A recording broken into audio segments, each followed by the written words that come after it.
3장 불멸의 코일에 대해서 살펴보겠습니다. 우리는 생존기계입니다. 여기서 말하는 우리란 인간만이 아니라 모든 동식물, 박테리아, 바이러스를 포함합니다. 생존기계는 종류에 따라 그 외형이나 체내기관이 매우 다양합니다. 그러나 그들의 기본적인 화학 조성은 오히려 균일합니다. 특히 그들이 갖고 있는 자기 복제자, 즉 유전자는 박테리아에서 코끼리에 이르기까지 기본적으로 모두 동일한 종류의 분자입니다. 지금까지는 간단히 설명하기 위해 DNA에서 만들어진 현대의 유전자가 원시 수프 속의 최초의 자기 복제자와 같은 것이라는 가정하에 논의를 하였습니다. 하지만 최초의 자기 복제자는 DNA와 유연 관계가 가까운 분자였을지도 모르고 전혀 다른 것이었는지도 모릅니다.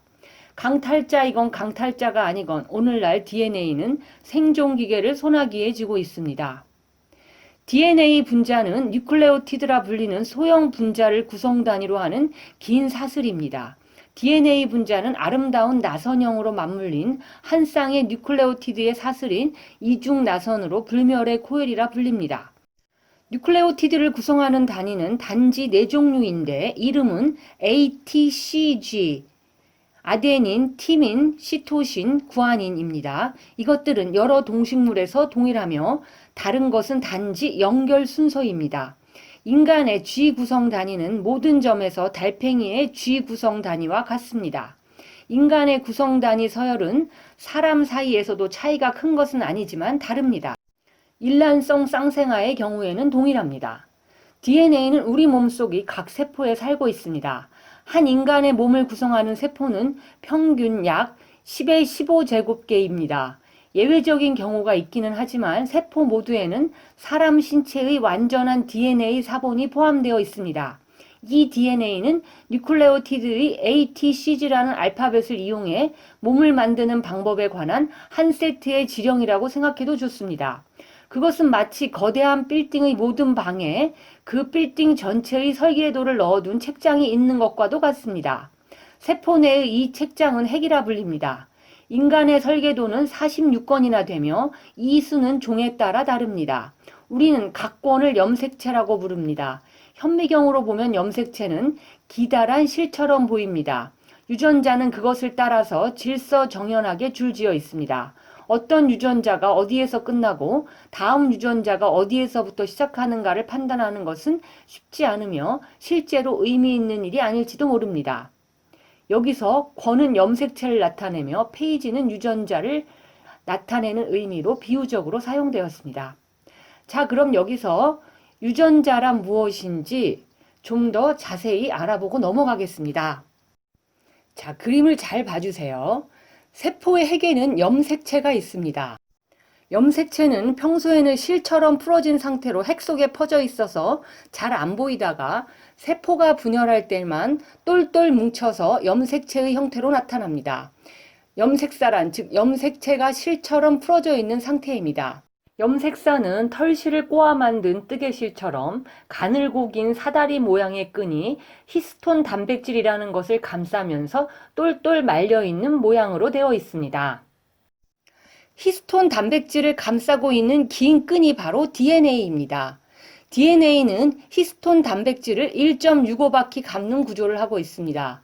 히스톤 단백질은 8개의 서브 도메인을 갖는 팔량체입니다. 뉴클레오솜은 DNA 이중 나선과 히스톤 팔량체가 서로 감겨 있는 염색체를 이루는 기본 단위입니다. DNA는 2개의 끈이 서로 꼬여 있는 이중 나선 구조로 되어 있습니다. 두 끈 사이는 서로 다른 조각이 연결되어 있는데 각각의 조각이 염기입니다. 염기에는 4종류가 있습니다. 바로 아데닌, 구아닌, 시토신, 티민입니다.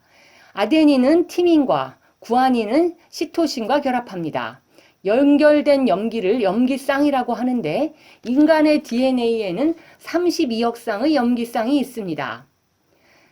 염기 서열이라는 것은 4가지 염기의 연결 순서로서 염기가 어떤 순서로 연결되어 있느냐에 따라 유전적 특징이 달라집니다. 인간의 염기쌍 32억 쌍 중 일부만이 자손에게 전달할 수 있는 유전 정보를 담고 있는데요. 그 부분이 바로 유전자입니다. 즉 유전 정보를 담고 있는 DNA의 특정한 염기 서열이 유전자인 것입니다. 인간 DNA 전체 염기 서열 중에서 실제 유전자가 차지하는 비율은 약 2%에 불과합니다. 나머지 DNA는 최근 연구에 의하면 세포 시계의 역할을 하는 텔로미어, 세포 분열 과정에서 반드시 필요한 동원체, X염색체의 비활성화와 같은 수많은 현상에 관여하고 있는 것으로 밝혀지고 있다고 합니다. 독일어로는 게놈, 영어로는 지놈이라고 하는 유전체는 유전자와 염색체를 합친 말이며 한 개체의 모든 유전자와 유전자가 아닌 부분을 모두 포함한 총염기 서열입니다. 즉 게놈은 한 생물종의 완전한 유전 정보의 총합을 나타냅니다. 자, 다시 책 속의 내용으로 돌아가 보겠습니다. DNA 분자는 스스로의 사본을 만듭니다. 이 작용은 생명 탄생 이래 쉬지 않고 계속되어 왔으며 DNA 분자는 실제로 이 점에서 아주 우수합니다. 성장한 인간은 10의 15제곱개의 세포로 되어 있는데 처음 수정되었을 때는 한 개의 세포였습니다. 이 세포는 각기 본래의 설계도 사본을 받은 두 개의 세포로 분열됩니다. 다시 분열을 계속하여 세포 수는 몇 조가 되고 분열할 때마다 DNA 설계도는 거의 착오 없이 복제되어 왔습니다. 그러나 만약 DNA가 실제로 몸을 만들기 위한 한 세트의 설계도라고 한다면 그 설계도는 어떤 방식으로 설계되는 것일까요? 어떻게 몸의 구조로 번역되는 것일까요? DNA가 작용하는 또 다른 중요한 역할은 다른 종류의 분자인 단백질의 제조를 간접적으로 통제하는 것입니다. 암호화된 DNA의 메시지는 단순한 기계적 방법으로 별도의 알파벳으로 번역됩니다. 이것은 아미노산의 알파벳으로 되어 단백질 분자를 한자 한자 읽어갑니다. 단백질을 만드는 것은 몸을 만드는 첫걸음입니다. 단백질은 몸의 물리적 구조를 구성하고 있을 뿐 아니라 세포 내의 화학적 과정 전반에 예민한 제어 기능을 발휘하여 정확한 시간, 정확한 장소에서 화학적 과정의 스위치를 선택적으로 켰다 껐다 합니다. 이와 같은 과정이 최종적으로 어떻게 유아히 바르게 연결되는가 하는 문제를 발생학자가 해결하는 데는 몇십 년, 아니 몇백 년이 걸릴지도 모르지만 연구가 현재 진행 중에 있습니다. 유전자는 인체의 제조를 간접적으로 제어하는데 그 영향은 엄격하게 일방통행입니다. 이것은 획득 형질이 유전되지 않음을 뜻합니다. 생애에 수많은 지식과 지혜를 얻었더라도 유전적 수단으로는 그중 한 가지도 자식에게 전해지지 않습니다. 각각 새로운 세대는 무에서 시작해야 합니다. 몸은 유전자를 불변 상태로 유지하기 위해 유전자가 이용하는 수단이기 때문입니다. 유전자가 배, 엠브리오 발생을 제어하는 사실이 진화상에서 갖는 중요성은 다음과 같습니다. 그것은 유전자가 적어도 부분적으로는 장래의 자기 생존에 책임이 있다는 것을 뜻합니다. 유전자의 생존은 유전자를 만드는 데 도움이 되고 그 속에서 살고 있는 몸의 효율에 의존하는 것입니다. 과거의 자연 선택은 원시 숲 속에서 자유로이 떠다니는 자기 복제자가 살아남는 방법의 차이에 따라 성립되었습니다. 반면 지금의 자연 선택은 생존기계를 잘 만드는 자기 복제자, 즉 배 발생의 제어 기술이 뛰어난 유전자에게 유리하게 작용합니다. 최근 6억 년 동안 자기 복제자는 근육, 심장, 눈 등과 같은 생존기계 기술에서 주목할 만한 성과를 거두었습니다. 현대의 자기 복제자는 무리지어 사는 성질이 대단히 강합니다. 하나의 생존기계는 수십만이나 되는 유전자를 가진 하나의 운반자입니다. 몸을 형성한다는 것은 개개의 유전자의 기여도를 구별하는 것이 거의 불가능할 정도로 복잡한 협력 사업인 것입니다. 하나의 유전자가 몸의 여러 부분에 다른 효과를 주기도 합니다. 또 신체의 어떤 부위는 여러 유전자의 영향을 받으며 어떤 유전자는 다른 많은 유전자들의 상호작용에 의해 그 효과를 나타내는 경우도 있습니다. 그 중에는 다른 유전자군의 작용을 제어하는 지배 유전자의 작용을 하는 것도 있습니다. 유전자란 이를테면 설계도의 각각의 페이지에는 건물의 각 부분에 관한 지시가 쓰여 있고 각 페이지는 수많은 다른 페이지의 앞뒤를 참조함으로써 의미를 갖는 것과 같습니다. 유성생식에는 유전자를 섞어서 붙이는 작용이 있습니다. 우리는 부모로부터 각각 원래 모습대로의 염색체를 받습니다. 이 각각의 염색체는 부모의 정소 또는 난소 안에서 조립된 것입니다. 예컨대 1A권, 2A권, 3A권 등등등은 아버지로부터 받은 것이고 1B권, 2B권, 3B권 등등등은 어머니로부터 온 것입니다. 아버지 기원의 각 권의 페이지가 어머니 기원의 특정한 권의 페이지와 대응한다는 의미에서 직접적 대립물로 볼 수 있습니다. 가령 13A권의 6페이지와 13B권의 6페이지는 모두 눈동자의 색에 관한 것일지 모릅니다. 한편에는 청색이라고 쓰여 있고 다른 한편에는 갈색이라고 쓰여 있을지도 모릅니다. 무시되는 유전자를 열성 유전자라 하고 반대는 우성 유전자입니다. 염색체상의 동일 위치에서 경쟁자인 유전자를 대립 유전자라 합니다. 자기가 직접 그곳으로 가서 전체 개체군 속에서 이용할 수 있는 유전자 풀 POOL로부터 유전자를 선택할 수는 없습니다. 어떤 시점에서 모든 유전자는 개개의 생존 기계 속에 구속되어 있습니다.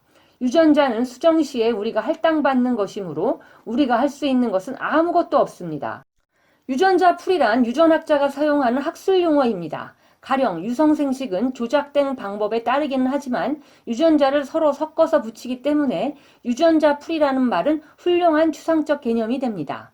한 개의 세포가 두 개로 갈라지는 정상적인 세포 분열에서 각각의 세포는 46개의 모든 염색체 사본을 전부 받습니다. 이처럼 정상적인 세포 분열을 체세포 분열이라고 합니다. 이외에도 감수 분열이라고 하는 다른 세포 분열이 있는데 이는 생식세포, 즉 난자 또는 정자를 만들 때만 일어나는 세포 분열입니다. 난자와 정자는 염색체를 23개만 갖고 있다는 점에서 특이한 존재입니다.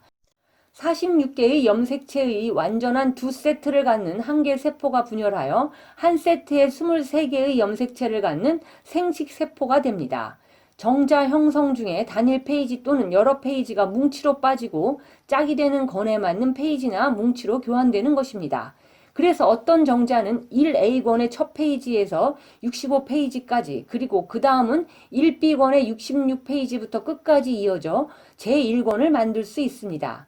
이 정자 세포의 나머지 22권도 같은 식으로 만들어집니다. 또한 그 개체에서 만들어진 모든 정자 세포는 유일합니다. 자, 여기서 세포 분열의 각 과정을 살펴보고 넘어가면 좀 더 설명을 이해하는 데 도움이 될 것입니다. 자, 그림 왼쪽은 체세포 분열의 과정을 나타낸 것이고 오른쪽은 감수 분열의 과정을 나타낸 것입니다. 체세포 분열에서는 염색체 수의 변화가 없지만 감수 분열에서는 염색체 수가 반으로 줄어듭니다. 다음 그림은 참조로 감수 분열에서 가능한 유전자 조합을 보여주는 그림입니다.